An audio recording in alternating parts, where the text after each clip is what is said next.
Hello दोस्तों, आज बात रिजर्वेशन पे करेंगे। देखेंगे रिजर्वेशन चर्चा में क्यों है, रिजर्वेशन के अब तक के क्या फ़ायदे रहे, इस पर बात की जाएगी। रिजर्वेशन अब तक क्या कुछ बदलाव हुआ, इन सारे मुद्दों पर थोड़ा बहुत विचार किया जाएगा। तो बने रहिए इस वीडियो के अंत तक। चर्चा में क्यों है, इस पर बात कर लेते हैं।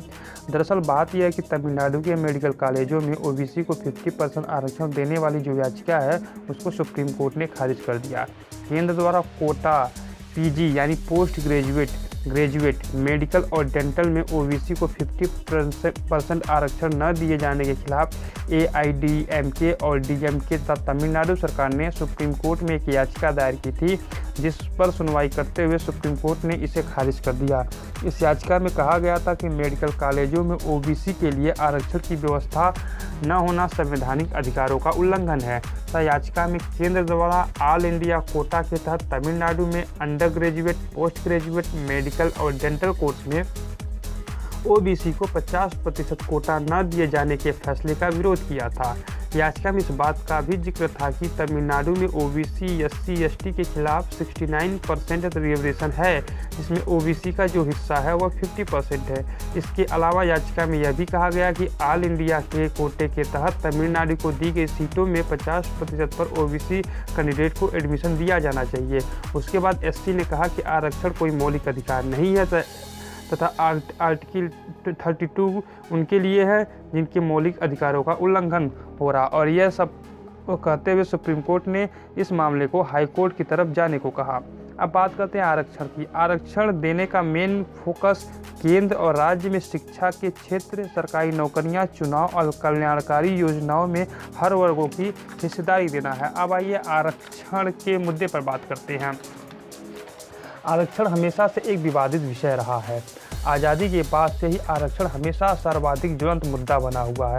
विडंबना यह भी है कि भारत में उद्यमिता का अभाव है।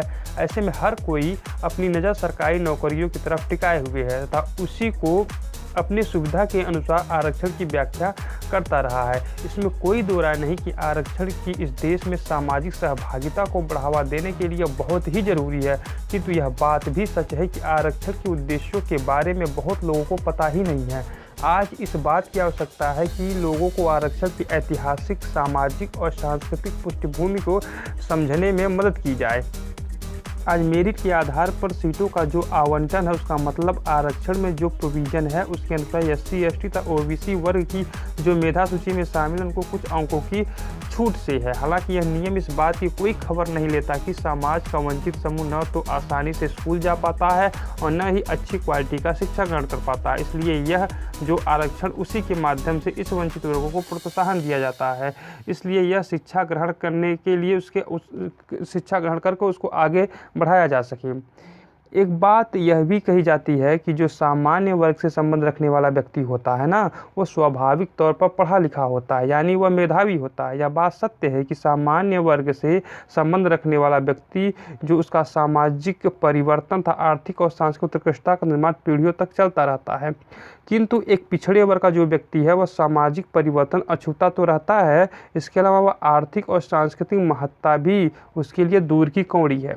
भारतीय संविधान में आरक्षण की व्यवस्था इसलिए की गई थी कि सरकार के गठन से लेकर शिक्षा और रोजगार में पिछड़े वर्गों को सुनिश्चित कर उनके सपनों को साकार किया जा सके। आरक्षण का उद्देश्य यह कतई नहीं है कि किसी समाज के हर व्यक्ति का कल्याण आरक्षण के माध्यम से ही होगा।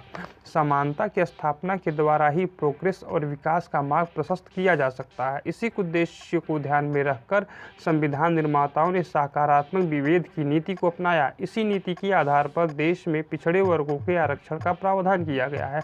आरक्षण की बात संविधान के भाग 3 में आर्टिकल 16(4) में राज्य को समाज के सामाजिक एवं शैक्षिक रूप से पिछड़े हुए वर्गों के लिए राज्य की सेवाओं में आरक्षण की अनुमति देता है। आरक्षण का मेन फोकस सोशल जस्टिस सुनिश्चित करना था, लेकिन हुआ क्या कि राजनीतिक दलों द्वारा आरक्षण देने के नाम पर उसका गलत फायदा उठाकर नैरो माइंडेड वाले इसे चुनाव जीतने का एक साधन बना लिया है। जाति धर्म के आधार पर आरक्षण लागू करने की नीति ने राजनीतिक पार्टियों को जातियों के आधार पर ध्रुवीकरण करने का अवसर प्रदान किया। इसलिए सांप्रदायिकता के आधार पर काफ़ी हद तक राजनीति की जाती है, जिसकी वजह से सामान्य वर्ग के युवाओं के मन में चिंता, असहमति, क्रोध यह सब बढ़ता जा रहा है। मौजूदा कानून में कुल 49.5% आरक्षण की व्यवस्था की गई थी, जिसमें से एससी को 15%, एसटी को 7.5% एवं ओबीसी को 27% आरक्षण देने की बात की गई थी। इसके अलावा सरकार ने आर्थिक रूप से कमजोर सामान्य वर्गों को अलग से 10% आरक्षण देने की बात कही और उसको लागू भी किया, जो अब कुल मिलाकर 59.5% हो गया है। इससे पहले कई बार सुप्रीम कोर्ट कह भी चुका है कि 49.5% से आरक्षण नहीं दिया जा सकता। ये जो पूरा मुद्दा आरक्षण का खेल है ना, ये राजनीतिक पार्टियों के इर्द गिर्द रह जाता है और वही अपने अनुसार इसको घुमाती रहती है। जब भी इलेक्शन आता है आरक्षण का मुद्दा उठा दिया जाता है। जैसे ही कोई सरकार गिरती है, आरक्षण का मुद्दा, एक पार्टी दूसरे पार्टी पे दबाव डालने के लिए आरक्षण हटाया जा रहा है, आरक्षण लागू किया जाए, सारे मुद्दों पर पार्टियां अपनी खेल खेलने के लिए आरक्षण को बार बार राजनीतिक मुद्दा बनाती रहती हैं। तो इन सब बातों से युवाओं को देख करके अपने अलग से इसके लिए एक प्रावधान करवाना चाहिए, जिससे देश में युवाओं के भविष्य के ऊपर कोई खतरा न मंडराए।